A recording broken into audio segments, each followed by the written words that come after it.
A man who always preferred to stay away from applause, fought against Simony in the church, and eventually ended up in prison. Today's curiosities are about Saint Walter of Pontoise. Here are 12 facts about him. 12. First Abbot. Saint Walter of Pontoise, the first abbot of the monastery of Saint Martin of Pontoise, lived a life marked by humility and reluctance to take on leadership roles. Appointed in 1066 by the monastic community, he initially refused the position, preferring a life of seclusion and contemplation. His calling to an eremitic life, centered on prayer and solitude, kept him away from administrative responsibilities and public recognition, making him resist the idea of becoming an abbot. However, due to the community's insistence and his devotion to serving God, Saint Walter eventually accepted the position, viewing it as a mission to be fulfilled for the collective good. His leadership, though reluctant, quickly stood out for its spiritual rigor, piety, and discipline. He led the Benedictine community with firmness and charity, setting an example of holiness and commitment to monastic life.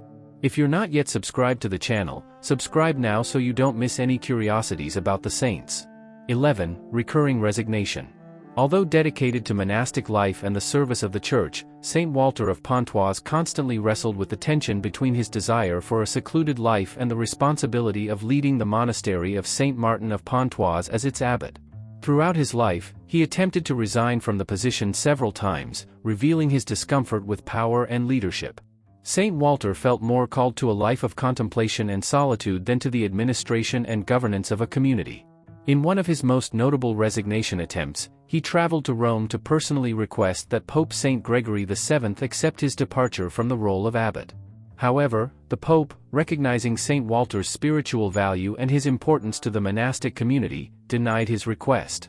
Saint Gregory VII believed that, despite Walter's reluctance, he had an important mission to fulfill as abbot and that his leadership was crucial to maintaining the discipline and spiritual integrity of the community.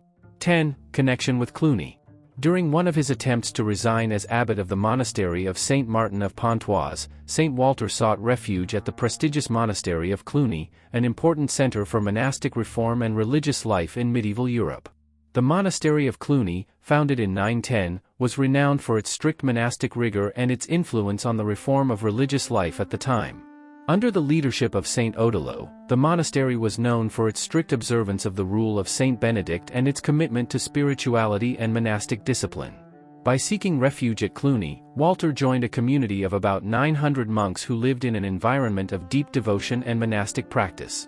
This community, known for its dedication to prayer and work, provided Walter with an opportunity to live in a setting that reflected his own ideals of monastic and contemplative life. Although he joined the Cluny community for a time, Walter did not remain there long, as his decision to flee the position of abbot was more a reflection of his desire to avoid the fame and responsibility associated with leadership. This experience contributed to his formation as a spiritual leader and reformer, and his later decision to return to the monastery of Pontoise and once again accept the role of abbot was influenced by the example he found at Cluny.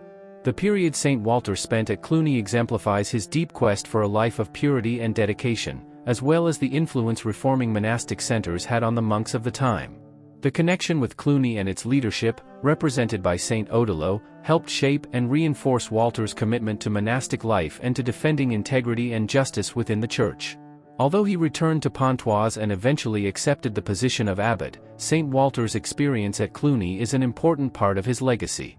It not only illustrates his continuous search for an authentic spiritual life but also highlights the significance of monastic centers as key influencers in the reform and development of religious life during the Middle Ages. 9. Escape from applause. From a young age, Saint Walter of Pontoise showed a deep inclination towards a life of contemplation and silence, long before entering monastic life. He always avoided applause and worldly recognition, seeking an existence marked by humility and distance from society's distractions. This attitude reflected his sincere desire to live in deep communion with God, far from the temptations and vanities that success and fame could bring. His escape from worldly applause was an expression of his eremitic nature, a tendency to prefer solitude and spiritual meditation rather than public attention. Even when he began teaching philosophy and rhetoric, Walter sought to avoid praise, refusing to be swept away by the vanity of his intellectual abilities. His vocation, from the beginning, seemed to point towards a life of retreat and contemplation, where he could focus on his spiritual growth and a closer relationship with God. Upon becoming a Benedictine monk in 1060, his choice of life reflected this same quest for inner silence and solitude. However, despite his desire to withdraw from public responsibilities and recognition, he was called to lead the community at the monastery of Saint Martin of Pontoise. Even in this leadership role, Saint Walter continued to show his refusal to be celebrated, attempting several times to resign from the position of abbot and seeking refuge in hermitages, where he could live in anonymity. Leave your prayer request in the comments so that Saint Walter of Pontoise may intercede for you before God. 8. Fight against simony. Saint Walter stood out in his time for his tireless fight against simony, a corrupt practice that involved the buying or selling of ecclesiastical positions. Simony, which had become a recurring problem in the church, undermined the integrity of the clergy and weakened spirituality, turning the priesthood into an opportunity for personal and political gain. To Saint Walter, this practice was a direct affront to the holiness and purpose of the church, which should be a place of spiritual purity and dedication to the service of God and the faithful. He saw simony as a serious threat because, by putting ecclesiastical positions up for sale, the church risked being led by leaders without genuine vocation, who sought only power and wealth. This weakened the morality of the clergy and harmed the church's ability to be an effective witness of the gospel. To Saint Walter, the priesthood was a sacred vocation that required devotion and spiritual commitment, and the practice of simony corrupted these values. His courage in confronting this issue led him to denounce clergy, nobles, and even King Philip I of France, who were involved in simony to secure control over strategic ecclesiastical positions. Despite knowing the risks, Saint Walter did not hesitate to expose this corruption, understanding that the purity of the church was at stake. His firmness and determination in defending the dignity of the priesthood earned him great respect among the faithful but also made him powerful enemies. The fight against simony led to Saint Walter's imprisonment in 1093, but even prison did not diminish his determination. He believed that the church could only fulfill its role as a spiritual and moral guide for society if it was free from corrupt practices. 7. Model of piety. As abbot of the monastery of Saint Martin of Pontoise, Saint Walter stood out as an exemplary model of piety, setting high standards of spiritual discipline and leadership. His life was marked by intense devotion to prayer, rigorous discipline, and a deep sense of charity toward the monks under his care. He believed that monastic life was a direct path to holiness, and for this reason, he saw the observance of monastic rules and the strengthening of communal life as essential to the spiritual formation of his brothers. Saint Walter lived a life of fervent prayer, dedicating long hours to meditation and dialogue with God. His pursuit of holiness was not only a matter of personal discipline but also an inspiring example for those who lived alongside him. He fostered an atmosphere of devotion in the monastery, encouraging his monks to follow a solid spiritual routine based on regular prayer, work, and the study of Scripture. Walter understood that true spiritual leadership came, above all, from personal example, and thus his life of prayer was reflected in the way he guided others. In addition to his discipline and devotion, Saint Walter was deeply charitable. He cared for his monks with brotherly love, being sensitive to their physical, emotional, and spiritual needs. While demanding rigor in monastic life, he demonstrated compassion and patience, always ready to help and counsel those seeking guidance. His leadership was balanced by this genuine charity, making the monastery a place not only of discipline but also of support and fraternal community. Under his guidance, the monastery of Pontoise flourished as a center of piety and devotion, where holiness and the pursuit of spiritual perfection were the main focus. Saint Walter promoted strict observance of the rule of Saint Benedict, insisting on the importance of communal prayer, manual labor, and study for spiritual growth. He believed that growth in faith could only be achieved through a life of constant self-improvement and dedication to the community. Saint Walter not only led his monks with firmness but also with a compassionate heart, leaving a lasting legacy of piety and spiritual leadership. His life demonstrates that true holiness is not only achieved through personal prayers and disciplines but also through genuine care for others and the creation of a community where faith can thrive. By setting such a high standard of leadership, he became a source of inspiration for generations of believers who seek to live a life of devotion and charity, both in service to God and to others. 6. Defender of prisoners. After his death, Saint Walter of Pontoise came to be venerated not only as a model of piety and monastic leadership but also as a powerful defender of prisoners. This devotion partly arose from his own experience of imprisonment in 1093 when he was jailed by order of King Philip I of France due to his courageous fight against simony and corruption within the church. Saint Walter's experience in prison brought him closer to the suffering of those who, justly or unjustly, were deprived of their freedom. Over time, many began to invoke Saint Walter as a special intercessor for prisoners, believing that he deeply understood the suffering and injustice that could occur in prison. In fact, several miracles were attributed to his intercession, especially related to the liberation of prisoners, the healing of illnesses, and the alleviation of the afflictions of those incarcerated. Devotion to Saint Walter grew, and he became known as a protector of those imprisoned, both physically and spiritually. The veneration of Saint Walter as a defender of prisoners endured through the centuries, with many stories of miraculous liberation and healing through his intercession being recorded. He is remembered not only as the pious abbot and reformer but also as a saint who continues to watch over those who find themselves in situations of suffering and oppression. 5. Posthumous Miracles. After the death of Saint Walter of Pontoise, his tomb became a site of great veneration and pilgrimage.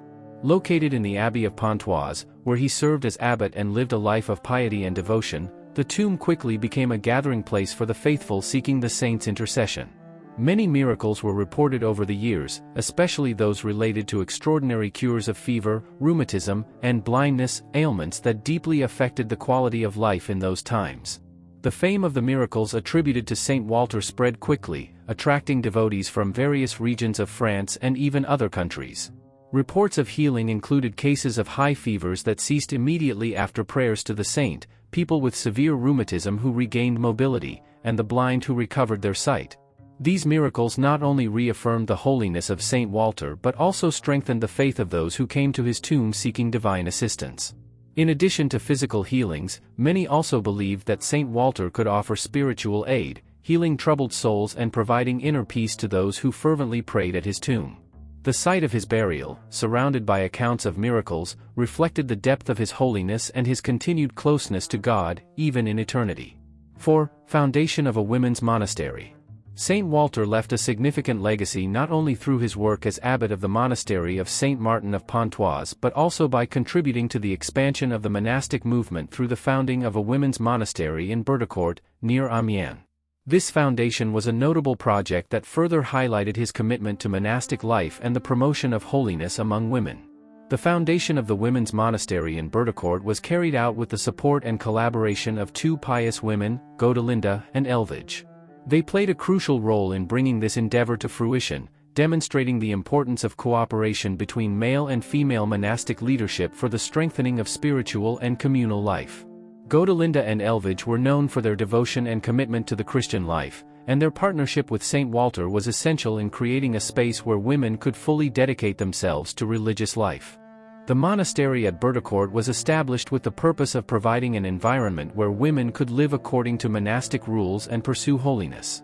Like other monasteries founded by Saint Walter, the site offered a refuge for a life of prayer, meditation, and service to God.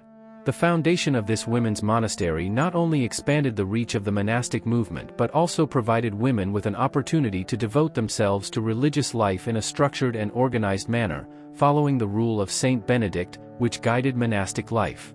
By creating this community, Saint Walter demonstrated his inclusive vision and his recognition of the essential role of women in religious life. His actions reflected a commitment to promoting spirituality and communal life for all, regardless of gender. The monastery at Berdecourt became an example of how monastic life could be enriched by collaboration and mutual support between men and women devoted to faith. Although the Berdecourt monastery faced challenges over the years, Saint Walter's foundation remains a testament to his dedication to the expansion of monastic life and the promotion of holiness among women. His vision and efforts contributed to the formation of religious communities that continued to influence and inspire spiritual development in the region. 3. Local canonization. The canonization of Saint Walter of Pontoise, which took place on May 4, 1153, marks a significant moment in the history of the Catholic Church, as it was the last canonization conducted locally by French bishops before all canonizations were carried out exclusively in Rome. Before the 12th century, the canonization of saints was often a local practice, where the final decision about a person's sainthood was made by the bishops of the region where the candidate had lived and practiced their faith. In the case of Saint Walter, his canonization was promoted by the French bishops of the region, who recognized the importance of his life and religious legacy. The decision to canonize him was based on his example of holiness, his contributions to monastic life, and the miracles attributed to his intercession after his death. The local canonization of Saint Walter reflects the common practice of the time, where the local church played an important role in defining saints and celebrating their virtues. However, over time, the need for a more centralized and uniform process led to a change in policy. In 1179, the Third Lateran Council established that canonizations should be conducted exclusively by the Pope in Rome, marking the end of locally conducted canonizations by bishops.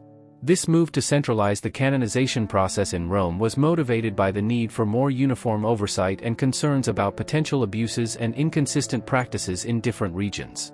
By concentrating the canonization process at the papal seat, the Church sought to ensure that the criteria for sainthood and the procedures were applied consistently and universally. The canonization of Saint Walter, therefore, represents not only the recognition of his holiness but also a milestone in the evolution of the ecclesiastical procedures of the Catholic Church. 2. Loss of the relics. During the French Revolution, a period marked by intense social and political changes in France, many properties and places of worship were destroyed or desecrated, and the relics of Saint Walter were also victims of this turmoil. The impact of the French Revolution on the Church and its heritage was devastating, with many sanctuaries being looted and saints' relics lost or destroyed. The tomb of Saint Walter, which for centuries had been a site of pilgrimage and veneration, did not escape the revolutionary destruction. The saint's relics, which had been carefully preserved and revered, disappeared without a trace. The loss of Saint Walter's remains was a painful blow to the faithful and the religious community who had found comfort and inspiration in his intercession and life example. Despite the physical loss of his remains, the spiritual legacy of Saint Walter continues to be a source of inspiration and devotion for many believers. Moreover, the loss of the relics does not diminish the impact of the miracles attributed to his intercession or the importance of his contribution to religious life. 1. Death and Liturgical Day. Saint Walter of Pontoise passed away on April 8, 1099, on Good Friday, while imprisoned due to his criticism of King Philip I of France and his fight against Simony. His liturgical feast is celebrated on March 23 by the Catholic Church. And with that, we conclude another story filled with interesting facts. Don't forget to leave in the comments which saint story you'd like to see next on the channel. See you in the next story.